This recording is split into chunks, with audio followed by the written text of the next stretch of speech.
Hey folks, I'm in New York today, so as we go through this elephant in the room, you may hear sirens, vacuums, screaming, ritual chanting. God knows it's New York City, but so pardon me if you hear any background noise. We did our best to keep to get a quiet room, but here we are. Your task will not be an easy one. Your enemy is well trained, well equipped, and battle hardened. There is not a liberal America and a conservative America. There is the United States of America. Good night and good luck. Folks, I talk a lot about courage. I, as a practicing Stoic, believe that courage is the highest personal virtue you can attain. I think that all the other virtues that you can either be born with or strive for all descend from courage. If you are willing to be bold, if you are willing to stand for things that matter, if you are willing to put yourself in political or financial or even physical danger to oppose something that is evil, you're displaying courage. The elephant in the room this week is having the courage to make good trouble.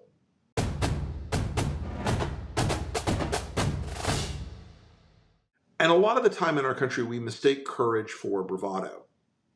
We mistake it for bluster. We mistake it for loudness. And Trump is the master of that. There are people who support Donald Trump unequivocally, who think he is a brave man, who think he is a courageous man. And there are people who think that the MAGA culture of fuck your feelings, bro, and snark, and you've got Trump derangement syndrome, and all those things, you've heard it all, that those represent some sort of bold statement against evil. None of that's true. When you see courage, when you see leadership, it has that indefinable quality that you know, that you understand, that you embrace. When you see people who are willing to defy even their own friends and their own supporters and stand up, it matters. It matters a lot. Look, I try to work on being courageous every single day. I try to work on doing the things I can do best every single day. And I know a lot of other people do that too in this movement and in this moment. And this week, I want to give the props that are deserved to Cory Booker. Is it courageous to go out and talk for 24, 25 hours on the floor of the Senate? Not necessarily. But is it courageous to go out and propose a new way forward? You know what Cory Booker didn't spend a lot of time talking about in that marathon? Wasn't about bills or policy proposals or think tank plans or PowerPoint decks about any of the issues you think Democrats, if you're a Democrat, should be pushing, or if you're a Republican, can't stand. He was talking about the impact of the moment we're in on the lives of real Americans. He was talking about whether or not the people in this moment recognize that America is not the perverted vision of Donald Trump. He, in the highest office of our land, wants to divide us against ourselves, wants to make us afraid, wants to make us fear so much that we're willing to violate people's fundamental rights. It is not the grotesque funhouse mirror of the Steve Bannons and the Rupert Murdochs and the Roger Stones and the rest of this foul and repulsive set of people. He was holding up a mirror to America and saying, look here, look back at yourself, decide if this is what you are, decide if this is who you are, decide if this is what you want your kids to see growing up. And he talked about some things that I know, because I've heard from a couple of Republican Senate sources who have said, I miss that. I wish we had that. He talked about the bipartisanship that's just under the surface. And it's always been an imperfect bipartisanship, folks. It always took courage to leave the tribal campfire. And there's an example of it that I want to digress on just for a second. When George W. Bush, before 9/11 hit, His whole presidency before 9/11 was not about national security stuff. It was about education. One of the greatest education bills considered by both sides, by the way, of all time, was put together by Orrin Hatch, a Republican from Utah who was as conservative as they came, and Ted Kennedy. It takes compromise in a legislative body to do things that are big. Nobody's got the power in this fallen era to impose an agenda on everybody. So bipartisan things are rare, but he was talking about an era where we could do those things. He was talking about an era where people were brave enough to do the right thing rather than the political thing, to do the right thing rather than the easy thing, to do the right thing better than the MAGA thing. And people took inspiration from that for two reasons. First, the physical endurance required to do that is significant. I talk a lot, guys. I talk a lot. I am on camera 8, 10, 12 hours a week sometimes. I don't know, a lot. Stuart Stevens and I were joking about this the other night. It's like, you finish a 10-minute TV hit, sometimes you're, damn, I need a shower and a nap. This is not easy work. But he went out there and he stuck it out. He dehydrated himself for 2 days before. He went out there and stuck it out. He went out there and did the work of trying to break through. And the courageous part of this wasn't just the content, but it was that he decided he was not going to play the Chuck Schumer game of, well, we can wait for Trump to implode, we can behind the scenes. No. This is one of the few times in my life I'll ever get to tell Chuck Schumer what the rules are here. He went out to lead. He went out to lead. He could have fallen apart 10 hours into this thing. God knows. I don't know. I would make 10 hours. And I can talk. I'm a bullshitter. I can talk all day long. I love talking. He could have fallen apart and been ridiculed for it. Could have ended early and been ridiculed for it. But he stuck it out. Broke the record. Broke a record previously set by Strom Thurmond, one of the most egregious racists to ever hold political office in the modern era. Maybe, just maybe, I could break this record of the man who tried to stop the rights upon which I stand. I'm not here, though, because of his speech. I'm here despite his speech. I'm here because as powerful as he was, the people were more powerful.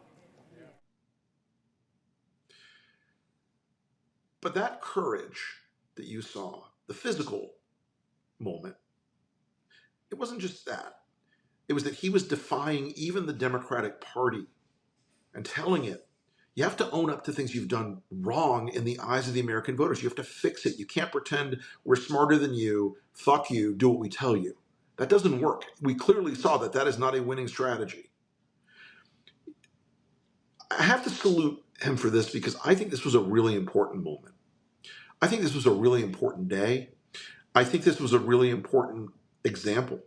And again, I've heard from two Senate sources who told me that Republicans were rooting for the guy. And I said, oh, the usual suspects? And I was told, not just the usual suspects. There were a lot more members of the caucus. Because remember, folks, there are maybe 10 of them that are the MAGA asshole caucus. Rick Scott, Tommy Tuberville, Cindy Hyde-Smith, the morons, Ted Cruz,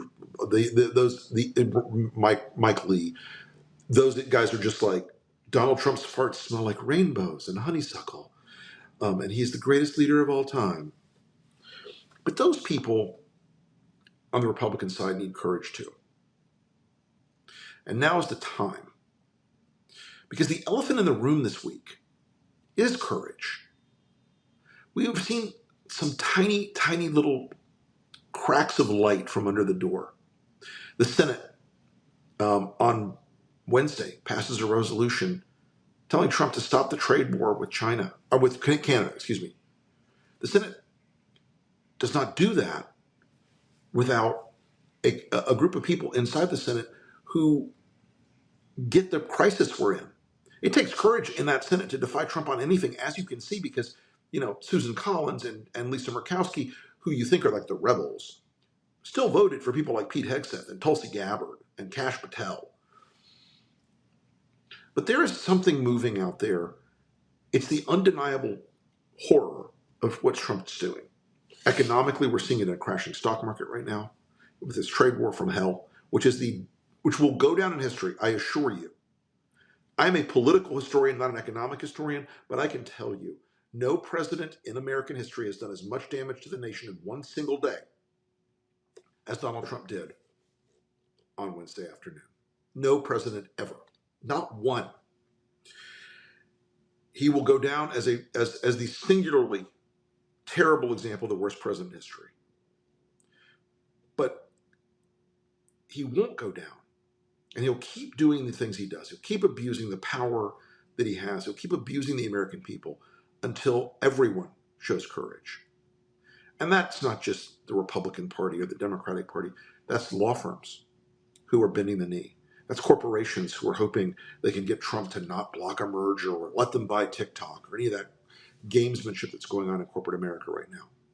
It's going to take courage for the folks on Wall Street who fooled themselves into thinking that they were going to get a big fat tax cut from Donald Trump, so it was okay to indulge him on tariffs. It was okay to indulge him on this bullshit that he's performing right now and breaking the country in half and wrecking our economy. It's going to take courage from people in the press to stop, even in the year of our Lord 2025, normalizing this shit. And finally, it's going to take courage from people still in government. There are a lot of you who've reached out to me. God bless you. And as I've cautioned all of you, protect yourself first. Make sure you're not making these calls or sending these messages from work. Get a burner phone if you can afford one. Use Signal.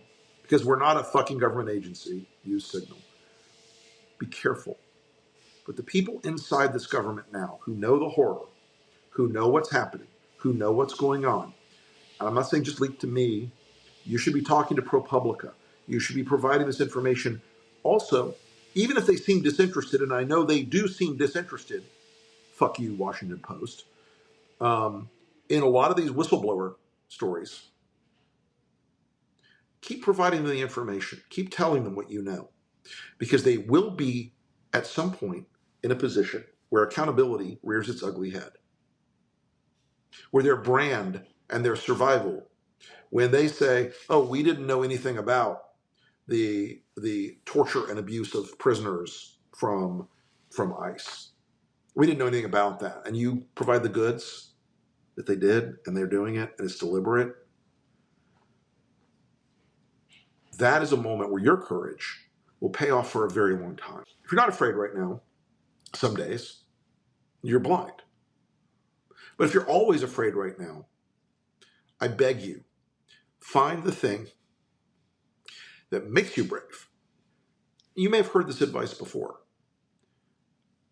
But when you are tired of this fight, when you can't be brave that day, when you can't be courageous that day, when you can't put yourself out there that day, it's okay to take a break. Take a beat. Take a day off. Recharge. You don't have to stay on the front lines of the fight every single second until you collapse. Look, guys, it's taken me a long time, but I have learned I have to take a day occasionally. I have to take a beat occasionally. All of you should too. You're not quitting if you say one day, hey, I need to go touch grass, smell the air, look at the moon. You're recharging your batteries for this fight. And it's a big fight. And that's a logical thing to do. And I want you to not look at a call to being courageous as a call to being a berserker who is always on all the time. Find the thing that makes you stand up. Get up off your hind legs and go punch these fuckers in the face. Metaphorically, of course. But you have to be brave. You have to have courage. The elephant in the room is always courage in a weird way. It's really all these stories that we talk about on this Friday video, they really are about either courage or the lack of courage. They really are about whether you want to live in a country that is brave enough to give a shit about people. Whether you want to live in a country that is good enough to live up to the work and sacrifice of 250 years of Americans. If America hasn't broken your heart, you don't love her enough. Because there's so much heartbreak and fear and pain in a nation where people are seeing their economic hopes and dreams of maybe buying a home or having the money to help their kids with school or to meet their basic needs, where so many Americans are one flat tire, one $400 hit to their account, and they're suddenly doing payday loans or having to struggle to find a way through. There's so much heartbreak in this country. You know, America's always taken on the great work, sometimes reluctantly, sometimes stubbornly, sometimes inefficiently and ineffectively, but we've always taken on the great work of the era. In the 1850s, slavery and its end was the great work of that era. We took it on. Over 600,000 Americans gave their lives in that war. And that war was about ending chattel slavery. Turn of the last century. The great work was providing women with the franchise. We were stubborn. We fought it tooth and nail as a country. Men and women opposed it. And yet it was the right thing to do, that acknowledgement that every American had full rights as a citizen. In the Great Depression, the great work was rebuilding the country after a foolish tariff war. Sound familiar? But we did it. We rebuilt the country. From the Civilian Conservation Corps to all these other things that Republicans and conservatives may hate with the fire of a million suns, but it was better than a country that sank into poverty and depression and malaise. In World War II, we did not want to fight the war. We did not want it. Americans did not want to go to war against Germany. Millions of Americans were of German heritage. Adolf Hitler in this country in the 30s was popular. We did not want to go to war and do the great work of that time, but we did. At the sacrifice of blood and treasure that is immeasurable. We did not want to rebuild Europe after that war, but to face back against communism, we did. We did the great work. The great work of our time is to be brave enough to undo the damage, to undo the hate, to undo the fear, to undo the destruction of the institutions of our country, of our heart, of our people, of our souls, that Donald Trump has done. And that great work is courage, and that great work is the elephant in the room.